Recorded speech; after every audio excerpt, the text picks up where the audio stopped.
Good evening. Welcome. My name is Nathan Lynch. I'm the chair of the ceramics department and the curator for the Design and Craft lecture series. Every semester for this series, we try and find artists and designers that are working at the very front of their field, the top of their field. And ideally, we find people who aren't just masters, innovators in one discipline, but have the ability and the interest in working nimbly between these categories.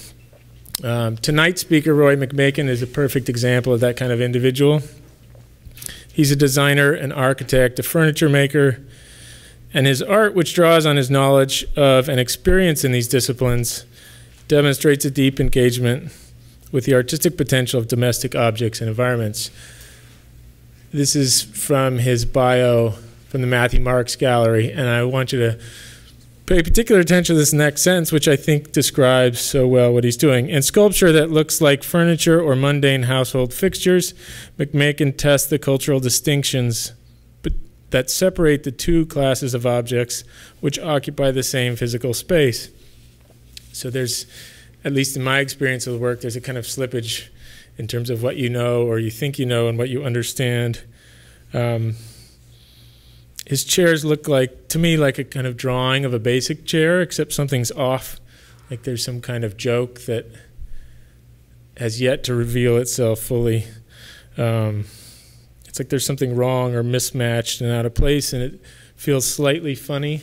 I don't know how much you'll talk about that, but it feels like there's a sense of humor and someone's kind of messing with my understanding of what's in front of me, which is the experience that I had on the two occasions when I saw his work in person, once here at the UCSF campus and also on a tour of Heath Ceramics, where it probably wasn't your originals up on the shelf, but I was taking a tour and saw some work that they had cast for him that appeared to have broken handles, but it gave me that opportunity where I thought I understood what was going on, and it sort of revealed itself slowly.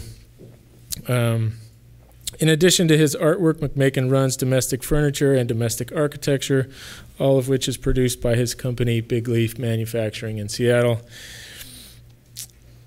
He is represented by the Matthew Marks Gallery in New York, and I just want to say we're really pleased that you could make the time in your schedule to come. Welcome.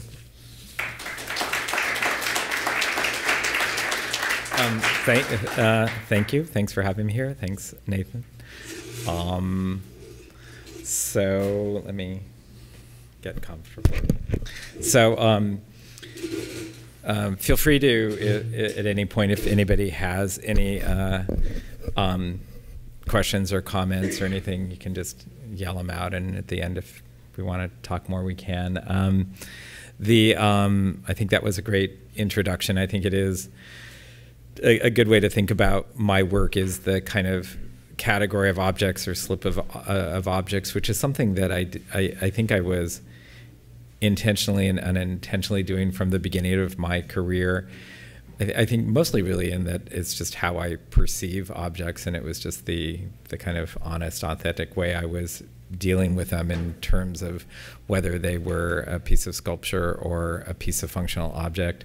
I mean, the way I kind of describe, because Nathan was bringing up a chair, so I'm not trained in any design or any architecture or anything, and it just sort of evolved. But if an artist designs a chair, what is it? And my feeling is that it's a chair that designed by an artist, which is to say that it maybe it makes it slightly different than a typical chair, but I think it still is a chair, except in the sense that artists make art, so then it falls into the production of an artist that happens to be a chair, which is to say I'm not sure it's a sculpture, but anyway.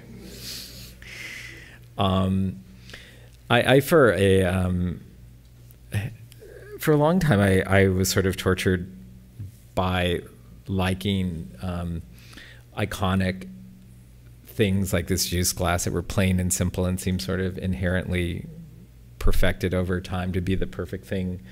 but I was also at the same time sort of drawn to decorated things and kind of sweetness and cuteness. And I sort of had a kind of it took me a while to reconcile this and what it, I'll go back, and what I figured out eventually is that they're kind of the same thing, in that even though the other glass sort of, you could say, aspires towards invisible, being invisible or kind of perfect in some sort of invisible, neutral way, they really are both totally, completely visible and totally filled with identifiable aspects and memory and all these things that you bring to them. Essentially, the designer part of me as an artist, the thing I use, the place I go to for that is really that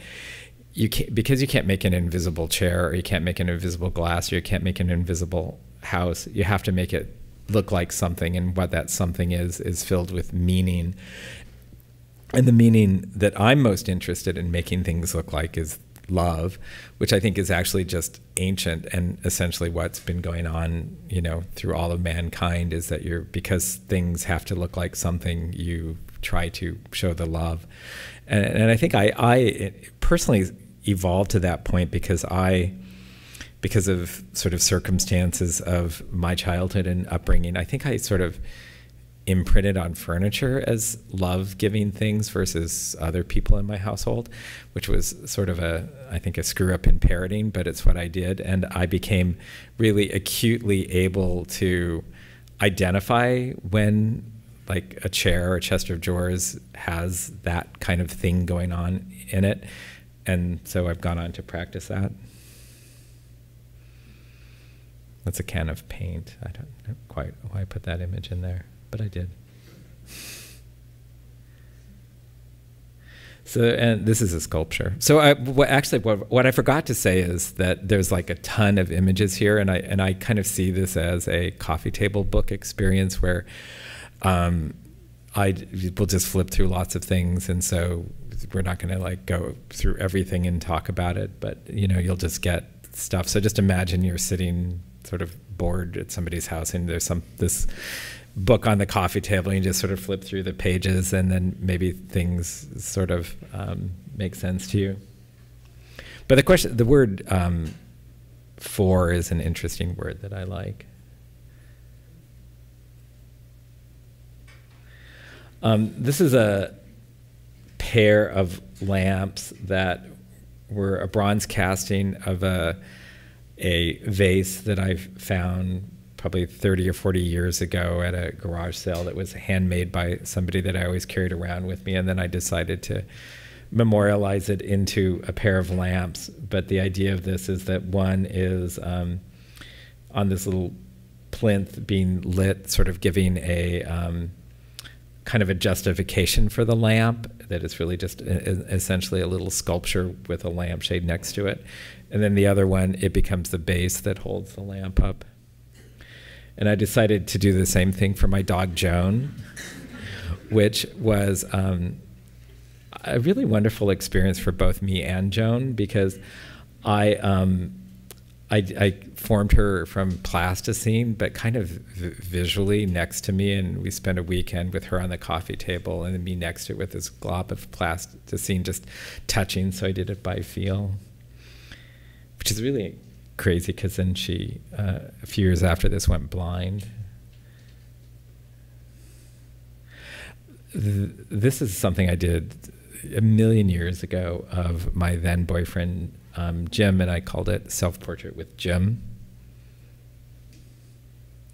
This is a more recent, within the last 6 months or year, but a pair of those chairs Nathan was talking about that is sort of, I call it my slapback chair, but it's really, to a certain degree, sort of,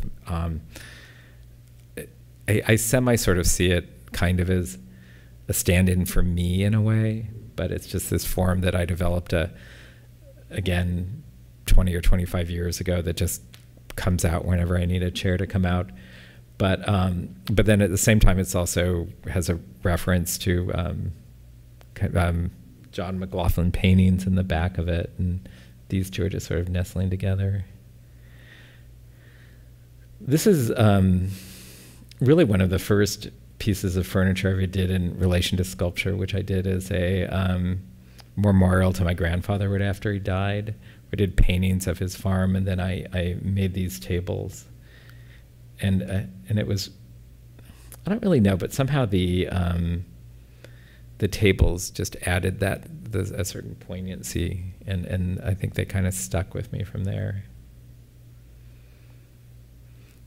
This is a photo of that, again, from a very long time ago, 30 years ago, of some flowers, but with the mat kind of providing the functionality that the mat is just the thing that's there to protect the photo, but by cutting that little tiny notch out of it, it sort of changes the meaning of the photograph. This is the first upholstered thing I ever did, again, a very long time ago, that is too short to lay on your feet or your head hang off, and it's too high to sit on without your feet dangling. And I still like this. It's a more recent sculpture I've found, high chair. It's a piece that's in the collection of the institution SF MoMA that is a, that you never see, it's never shown this way, but it's meant to kind of move around, but it's a chest of drawers and a daybed that fit together with the idea that they're both completely functional, that you can, when the daybed is laying down, you can sit on it or use it, and the chest of drawers, the drawers can pull out, but when they go together, they're rendered completely dysfunctional, except completely functional in the kind of poetic sculptural thing. This is the Heath thing that Nathan was talking about.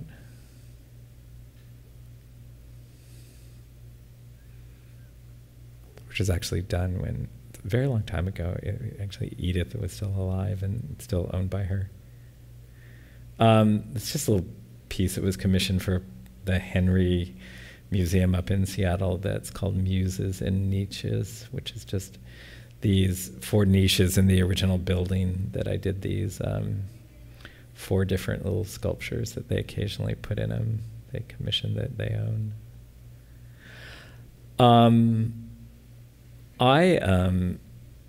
At one point, a few years back, I'd been doing doodles of furniture that was significant in my memory from my childhood, but that I hadn't seen in a long time. And I'd been doing these doodles for a long time.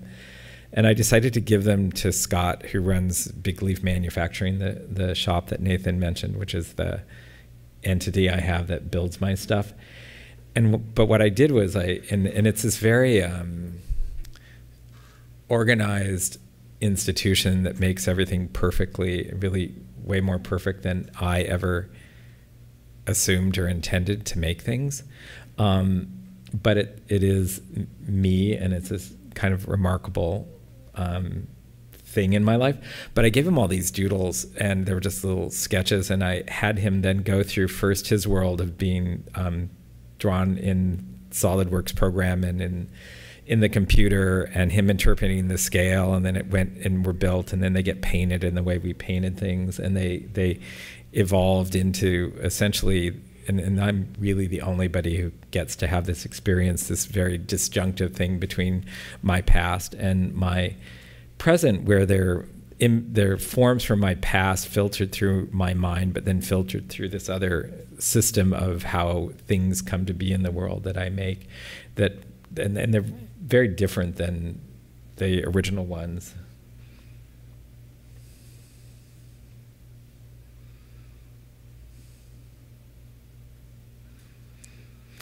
I years ago, right out of graduate school, did a show where I did all these little tiny gouache paintings of houses in San Diego where I'd gone to school, and then I built a facade on the rear side of the house in the main part of the gallery. And it was an alternative space, and then when it was done, I had to tear it apart myself and figure out how to dispose of it. So I was driving around looking for dumpsters to throw this parts of this thing away, and I decided that maybe it would be, and I somehow, I really made the decision I would make real houses that didn't have to be thrown away, even though I at times question, it feels like a very youthful thing to have thought of. But so then I went on to, it's been a little while ago, but a remodeling of a building in Venice, California for a post-production facility. Actually, it was Dwayne Valentine's studio, which is sort of interesting.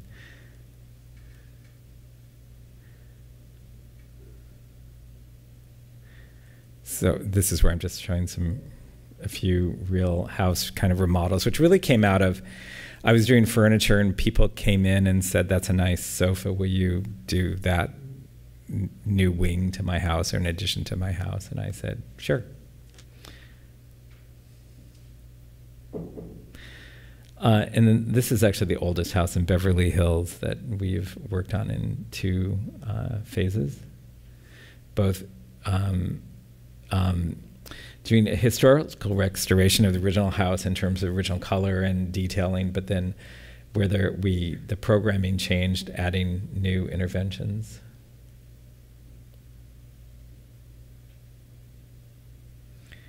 And then this is a pool house for that same house.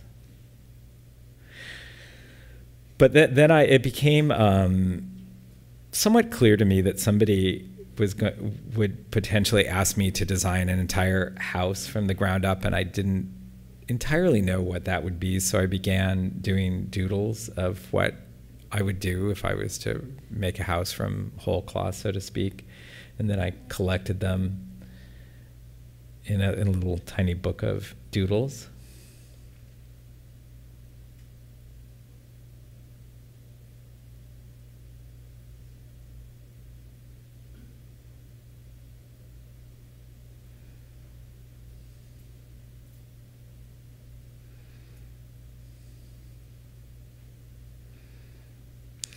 And somebody did, and this was the first house that I did and it was in Manhattan Beach.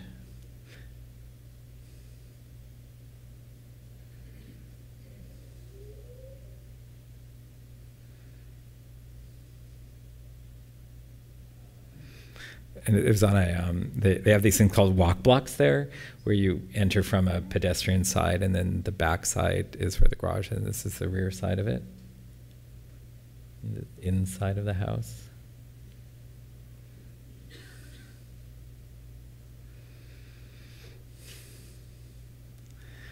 I find the older I get, the more fascinated I am with color. It's sort of this evolving thing in my life, which is part of the, like, something can't be invisible, which means it also is colored.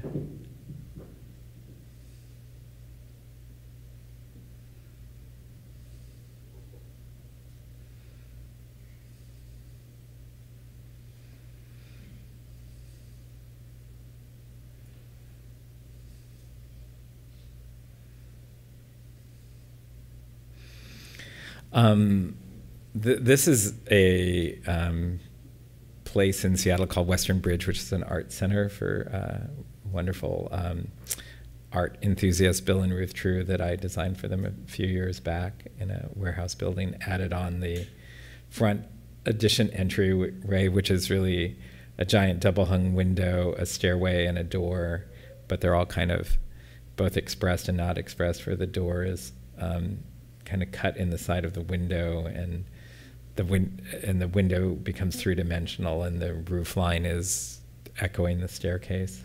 That's the front door. It's a gallery space. There's a apartment in it, so this is the bedroom of it. Bathroom. This is a little infill project in Seattle where the city had suggested in the design review that I address that wall and the building to the left of it in a previous version of it. So I came back and addressed it this way.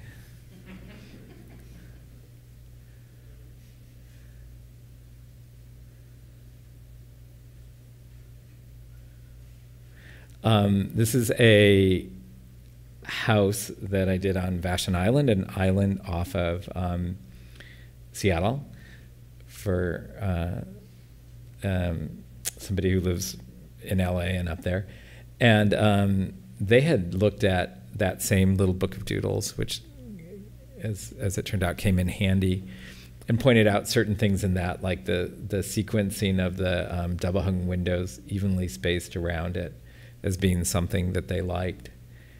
And we created this house, which is really two different systems, so to speak, or two footprints. This facade that you're looking at now points towards the view, towards the water, but it's angled so it faces the direction that the sun sets at winter solstice over the water that's facing that way.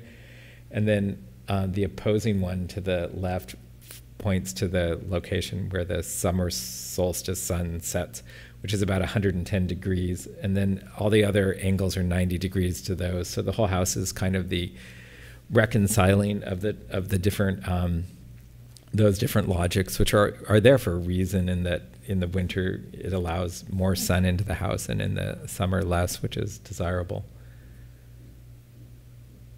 But then the pattern of these windows that are evenly spaced all around the second story of the house, I let them keep moving around, even if the like there needed to be things like a corner. And that kind of created what happens there, where those are colliding, is that's the in the stairwell. That's looking at the view.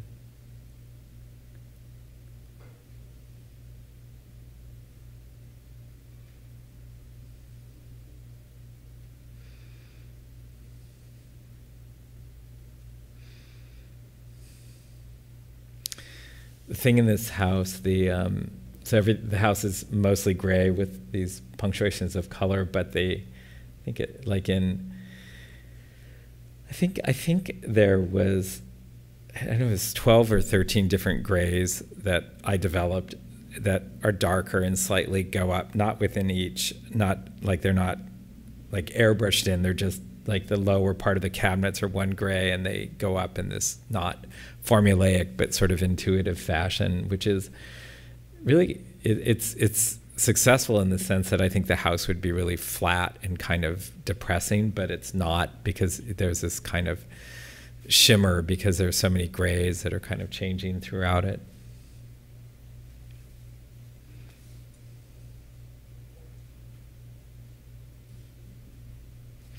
It's a house for Bill and Ruth True, the people that did Western Bridge.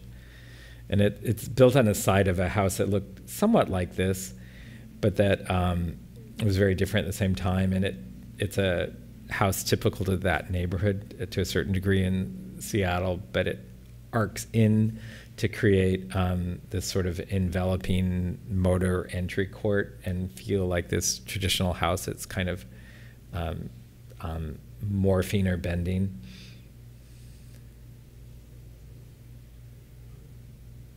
But then the back of it opens up to this expansive view, and it actually has a 180-degree arc across the back. And in that one, the windows and everything are just placed where they needed to be for the experience on the inside of the house. So it becomes very kind of huge and chaotic in the back side, but very kind of enveloping and cozy on the front side. So, and then there are these two complicated staircases that my shop built in it that are like object-like, in that they're not, they're supported by these prongs that come out, so you really see them as a thing, and they're at these crazy angles, which is really, when Nathan was talking about, which I again was quite struck by his thoughtfulness and the way he introduced me and my work, that you know, I mean, I think that all at some level I'm trying to do, because of my fascination and love and sort of being so enchanted with objects of the built world, is that I think I'm just trying to sort of find a way to get people to see how thrilling a vernacular staircase is. And, you know, the way to do that is through subtle shifts of scale, in this case, to kind of disengage it from the house, so it's sitting there away from the house, and all of a sudden what would seem like a very typical staircase is this highly atypical thing. This is another, the kind of the back staircase that weaves up between the 3 floors, again, barely ever touching the walls of the house, or actually never touching the walls of the house, except with these prongs. Now we're going to go to the furniture phase, which will, I'm just going to mostly just click through tons of furniture. This is the coffee table book thing. Maybe I'm talking too much. These are doodles.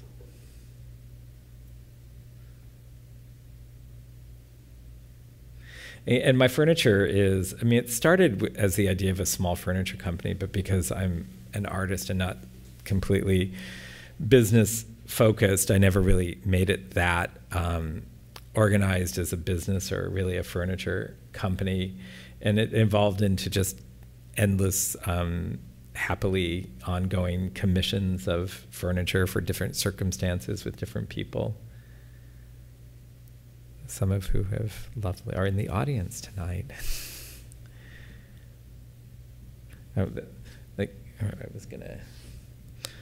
Like that's a chair that I had done, this wingback chair, and the person said they like that chair, but they needed it to spin. So it was that simple request that initially I was like, spinning chair, yuck. And then I like thought about it for like 30 seconds more, and I thought, oh, we just make it spin, and it's been sort of one of my favorite things I've done. This is I keep doing these whenever people want them, but everyone is different, and the idea of these is when you sit in them, they feel completely normal, but they're cattywampus when you look at them. So the visual experience of them is completely different than sitting on them. And no two are the same. We keep records of what each one is, and everyone is like going off in some other way. This is just sort of more of that slapback chair I was talking about earlier. This is like a dining set with different ways that the slat back is doing stuff.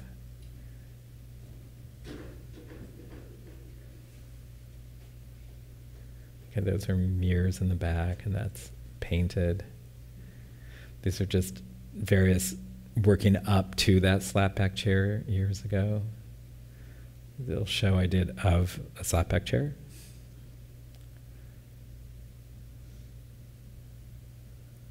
More slapback chairs with paintings. Slapback chair with painting. Slapback chair as sculpture.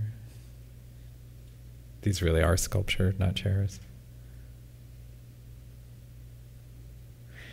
This is a kind of recent little set that sort of pulls apart or goes together.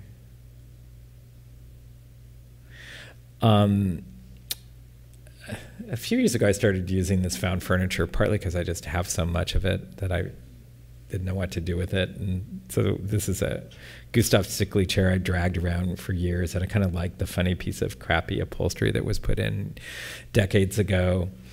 But this is called my slapback chair with another one, which gets back to that self-portrait with Jim painting.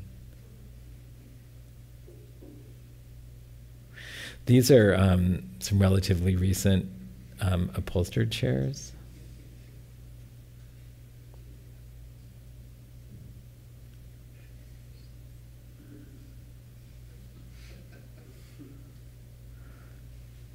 Can you speak about these a bit more? Yes. Can you ask me a question? Oh, come on.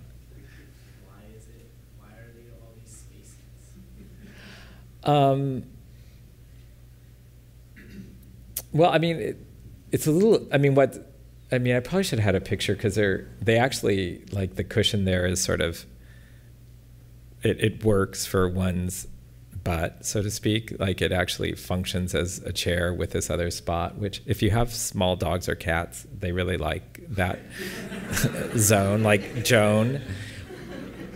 Love that kind of thing. But I mean, I think it was partly to sort of explore, you know, what a cushion is, what a back of a chair is, you know, the scale of a chair in relation to the scale of a human being.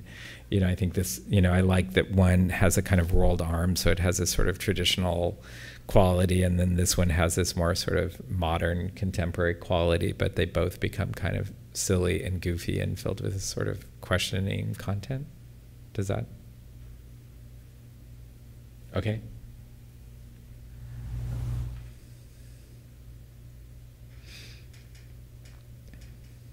Were these for a commission or just you doing it? I just did it. Yeah, nobody has said do something where the cushion doesn't fit yet, but I had to do that on my own. I had to.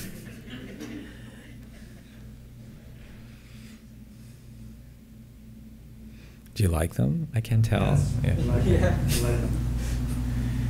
I do. When I did that, I really like them. Nobody bought them though. These are just some found chairs that I painted for somebody for a little. I made the table and then I found these chairs where the top part is the color they came. I won't say anything about this.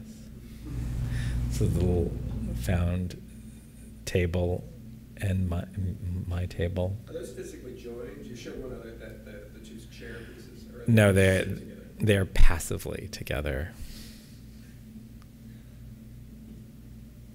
When you pull them apart, my shop made it is really kind of beautiful. The negative space.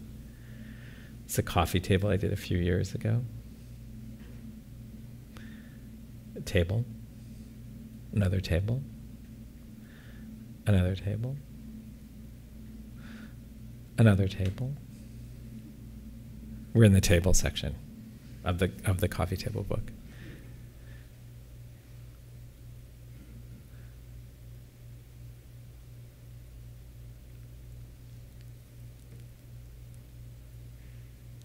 These are the little tables I was doing when I was doing those chairs.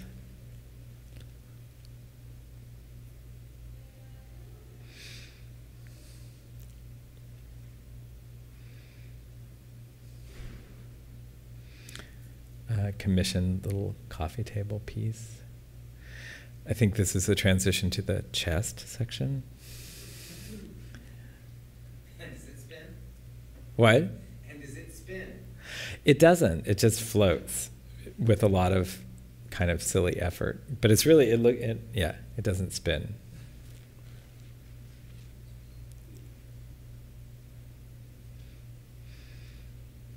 I was like, I've done a few like this where the drawers come out like from different sides and kind of create these voids where, they're like the back or the side of where the drawers are. This is my first chest I ever did. It was commissioned. Early piece.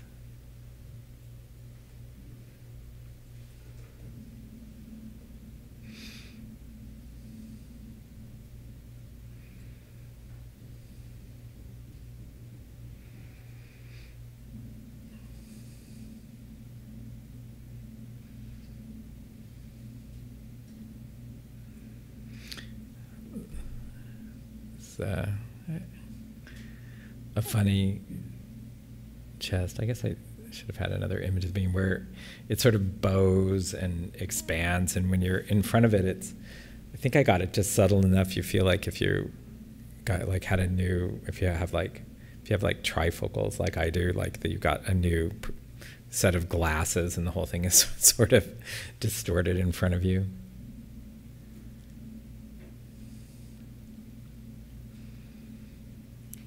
There's a lot of pictures of this one.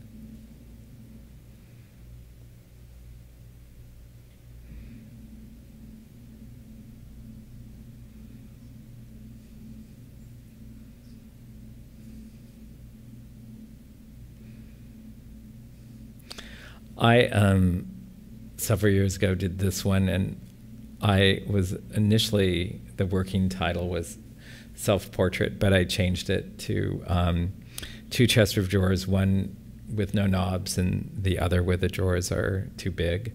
So it's this obsessively built, beautifully crafted pair of chest of drawers that is completely not functional. This is sort of a portrait of a found chest that I bought that I lived with for a long time, that I sort of interpreted slightly. Like the top of it was really worn from where an object had been set on it. But in this case, the top slopes down everywhere, but you can see that sort of semi-oval shape, which I made level to put an object on.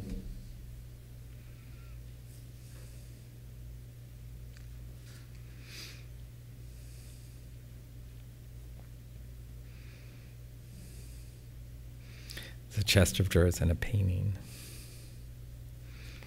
Chest of drawers, the knot where the drawer won't go in.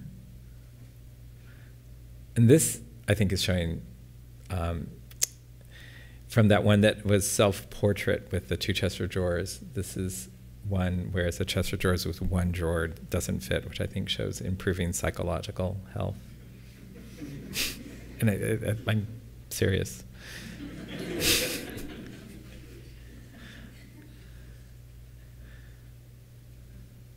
Except, and then somebody pointed out, but how do you know it like, will it go in? It's a drawing. At one point I figured out that actually the only thing I really do myself is draw. So that's like my craft. So I tend to do it a lot. It's a show that I called Chest. Are you bored yet? Is it too much? Should I go faster? Slower? No.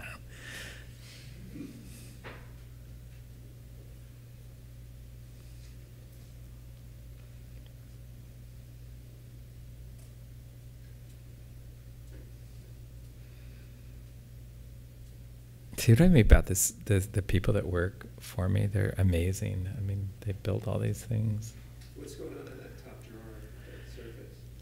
It is a zillion inlay patches of different parts. It's big leaf maple, but big leaf maple does this kind of spalting crazy thing, and so we took part of the kind of disease spalting thing and put all this kind of going on that part.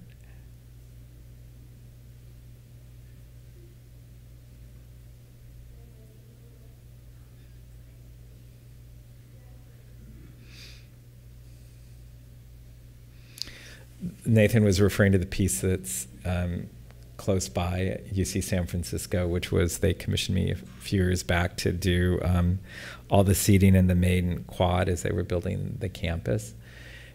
And there was something of a layout that was done by the landscape architect that I essentially subverted, and I did it significantly because my spouse, Mike Jacobs, is a scientist at the University of Washington, and I had spent enough time in his lab to realize that, from what I could tell, scientists build forts, that they had taken their nice building and kind of found whatever odds and ends they could to kind of make it work for them in a way that wasn't driven aesthetically, but was more driven kind of functionally and I think a little bit emotionally.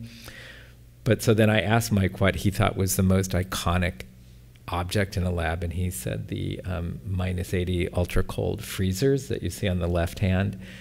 So with the intention of whatever he chose would become part of the piece. So then I made a series of those, or replicas of those, and laid them down as seating, and then made these benches that you see, the ones in the back are concrete as if they were the original ones that got picked up and moved around, like there was sort of a party, or they were just making these forts I referred to. But then the two I'm showing here, then in the meeting with the so-called user group, they looked at my proposal and they said they wanted some color and some warmth or wood. So I just like the rotating wingback chair, I just made a few that are bright orange fiberglass and a few that are out of wood, because I thought, why not give people what they want?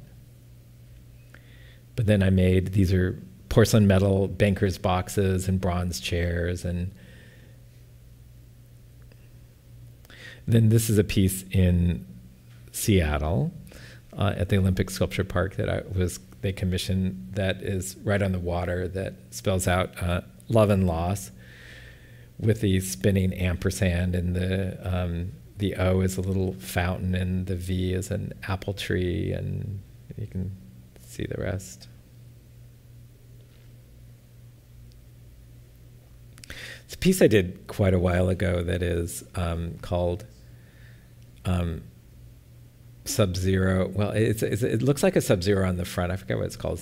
But then on the side, it has shelves to put books or sweaters, and then the back has a minimalist painting. So it's sort of an all-in-one piece. This is, again, this looks like an apartment kind of refrigerator, but then it's really made of 2 tables stacked with shelves. So it's looks like a refrigerator. It's made of tables, but it functions as a bookcase. So what is it? These are 2 new benches based upon found benches that I found, that I remade them and put them on the wall. Then a few years ago, I was running around with Mike, the scientist and husband, and saw this beautiful chest of drawers in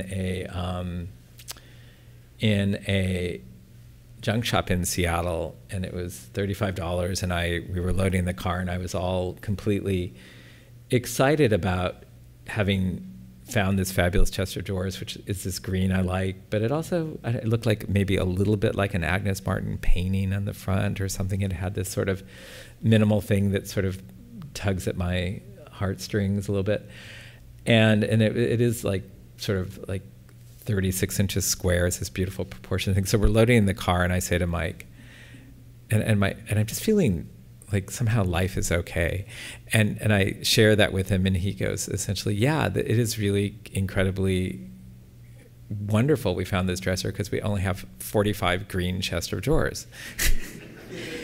And that changed my life, because I had this like epiphany that there could have been another way. Instead of to show my obsession and love for chest of drawers, I somehow decided to start a furniture company, which involved getting to understand things like healthcare and payroll and all these kind of things. And other people do things, I thought, like take pictures of something they find really fascinating. So then I decided I would take a picture of this chest of drawers. And so I thought about it a long time, and it began this whole photographic process that I'm still working on a lot right now.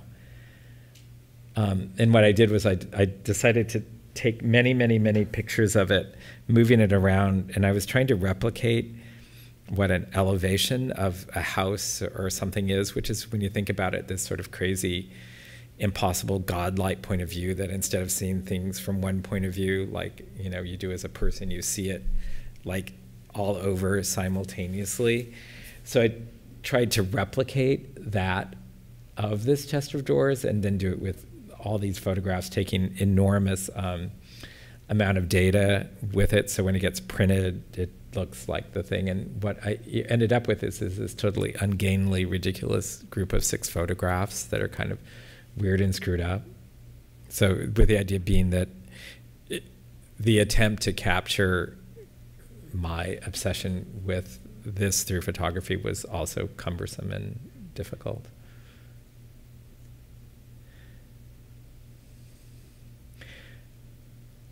Then this is a begonia photograph of point of view on the pot and point of view on the begonia from 4 sides.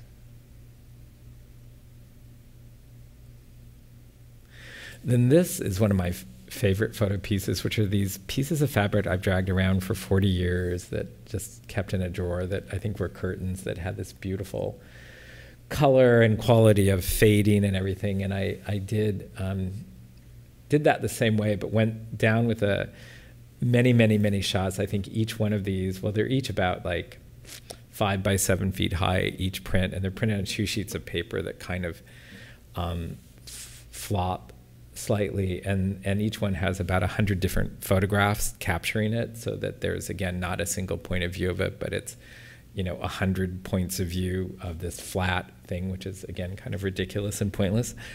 When it was hanging in a gallery recently, Mike's 3-year-old niece came up to him and said, "I think it's a fake."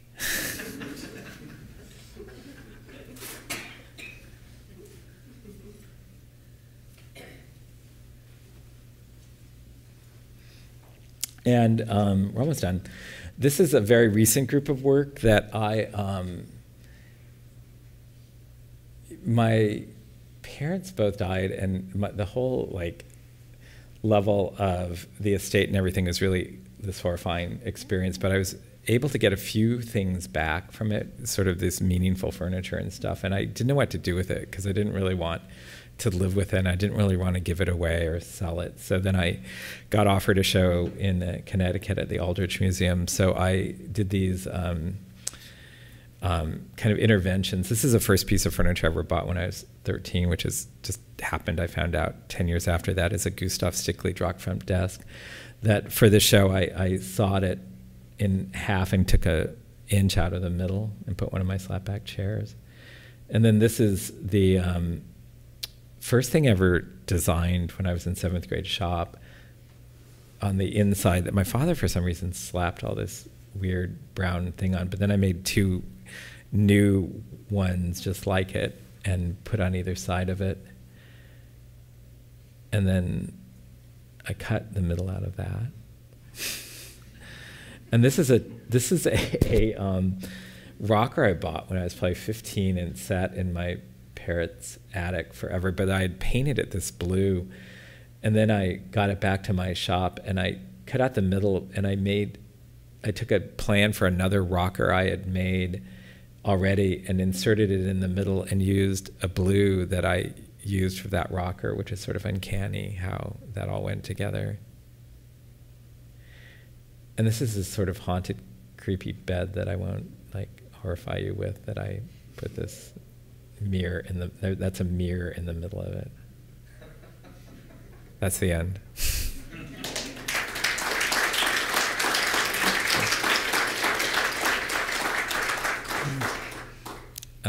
Questions? Yes? A lot of you have a lot of found objects. Where do you go for all of those things? What's your plan of attack for finding? Isn't the issue how to find less things, not more things? I mean, is that a thing for you? Do you enjoy going out looking for found objects, or is that? Well, I mean, I think it's been a game my whole life, is to sometimes Mike and me, you go to some weird, really horrifying antique mall somewhere, and you try to find the one thing that's really special amongst all the terrifying, depressing, homeless objects that are sitting there waiting for somebody. I mean, there's a lot of crap in the world, right? And figuring out what is the more meaningful piece of that is really that's one of the great joys of life, right? I think. And then there's eBay. Yeah. What about, you put so much work into found object encompassing, but what about, do you have any comments or thoughts about the sourcing of your raw materials, the wood, that makes all those pieces? Is there exploration or curiosity or? Yeah, I mean, my first group of furniture was plywood that I had it custom, and I knew where the sourcing was, but I, by the late 1980s, early 90s, was actually sourcing all my wood from small mills that were doing sustainably gathered stuff, really before there was even that word for it. And it really, I became very keen on what the source of my wood is, super early, and it's just sort of integrated in everything. And it's partly that I make such small quantities, but it's just kind of part of what we do. Other questions? Yes. Oh, sorry, you're totally in the dark. I know. Yeah. terms of your space where you reside, it's like how much of it is made up of your stuff in terms of architecture, furniture, paintings, photography? It's like, what's your home like? I don't. I only live with some really early paintings of mine. I don't live with any newer stuff on the wall because wall space is kind of precious, and I like looking at other people's stuff on the wall. And I mean, so a lot of, and it's actually the way I a lot of times can be when I help other people furnish. Like if I design a house, I never want to do it all, you know. And like I think sofas are nice to make because they can fit just right, and certain things there's just a scale, kind of bespoke nature of it. I think in terms of where I live, I probably live with like 30% my furniture and 70% found, and my stuff is just really the stuff that needs to just, I'm pretty obsessed with scale, not just the scale of the components of a piece of furniture, but like the distance between furniture and how that feels and all that. Yeah. When you do your architecture projects, how do you do this? I mean, do you have one contractor that you work with, or is it somebody that is a part of your bigger organization? How do you have that control? I have a small architectural company that's run by trained architects who, you know, license and do all of that. So it's like I don't know. I mean, I don't know because I've never been part of a regular architectural company, but I mean, it's, you know, we do plans and do that, and the plans go out, you know, to different contractors depending on the client's needs. So it's not always the same contractor, it's different people. Interesting. And so then, moving forward, how do you achieve the kind of sublime level of execution in those projects, because those are complicated projects, deceptively simple. Extreme stress on all parties' part. So how do you, and then you must somehow interface very closely with your furniture side, because a lot of the stuff that goes in that makes it wonderful is really furniture, you know, like the staircases, and those are extraordinary. Yeah, I mean, that was, yeah. I mean, well, on that one, you know, essentially my shop was the cabinetry and staircase sub for the contractor on that, which, I mean, was actually kind of great, you know, because we were just, you know, as the architect, we were very intimate with that, a very important sub in that thing. So it actually was a pretty good thing, but it was, I mean, that staircase is amazing. It's actually, Stephen Hull was walking through the house with me, and he was just kind of like, how on earth did you get somebody to build a staircase? And I was like, well, I have my own shop. And he's like, oh, well, that, because he said, I would never even think of trying to conceive of this, because it'd just be a nightmare to figure out how to get it to exist. Thanks for noticing.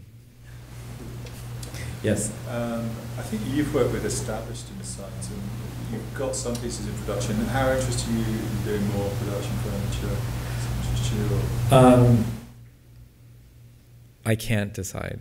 I don't know. I mean, I think I should be more interested, because maybe it would bring in money that doesn't involve, I mean, it's sort of like the story of the green chest of drawers. Like, if I can make it harder, I will. So if I made a production thing and it just got made and I got some kind of royalty, it would probably be easier. But somehow I'm always interested in the new thing and the next thing, which I think is really why it's the artist side of me. It's more the content, not the business side of it. But I would be interested in the right circumstance doing it, but I don't really pursue it very much. I've got another question. Yeah. The work seems to be about, you know, the poetic remembrance of furniture, kind of manifesting it in this contemporary way. But how's the 21st century and the digital age affecting you and your work?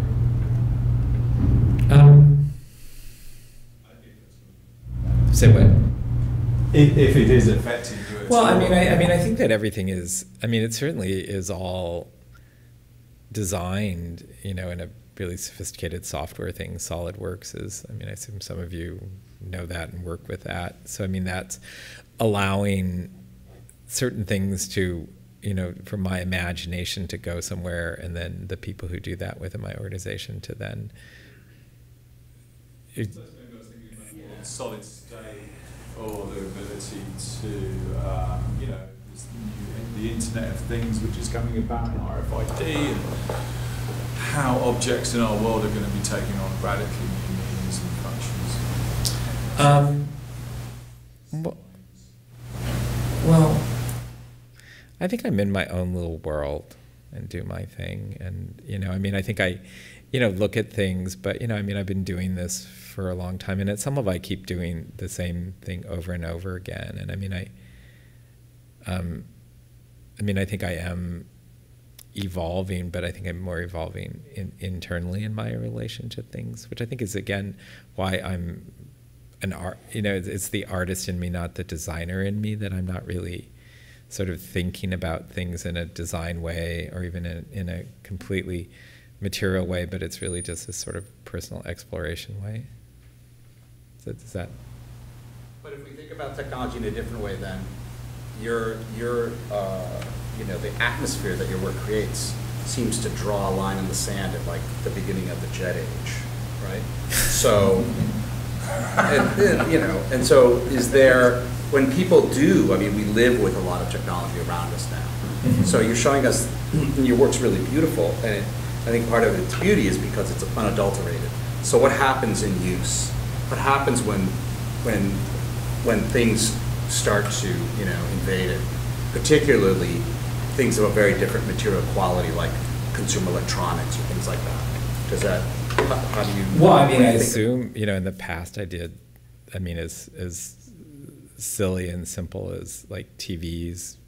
Like when I started doing TVs, were these really fat things. And occasionally people would want me to build something for that, and now there's these. I assume at some point, young people will look at these and not even know quite what was supposed to go inside of these things. So, but at some level, these things, exist as real objects. And I think part of what's compelling to me is to use,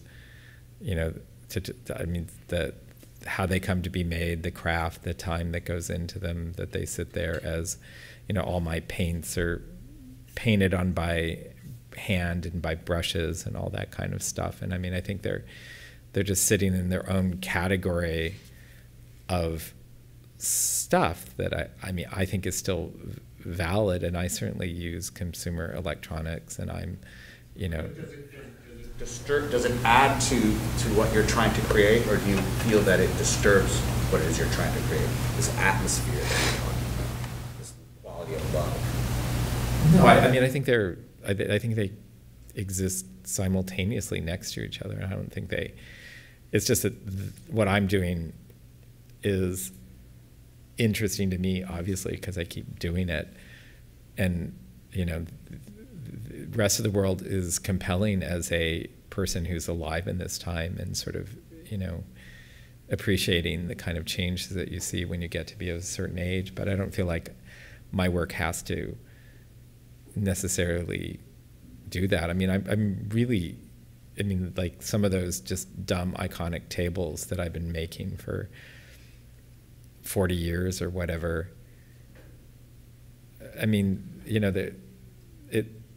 There's still a certain physical reality of tableness, that I think that is interesting to me. And I don't think it is, like, I'm not trying to reinvent what a table is, and I'm not trying to reinvent what a house is. And I don't feel like, and even though I think some people are, and I think it's completely valid, compelling, and engaging, and I don't know, maybe more important than what I'm doing, it's just not what I'm doing. I'm staring down a very simple thing. I guess what I was meaning was more directly is, does it matter to you what's sitting on that table? Like, do you know what I mean? All that matters to me is that if I want a table to be used, that it matters that it gets used. Like, I don't care. Is that it? Thank you very much. That's great.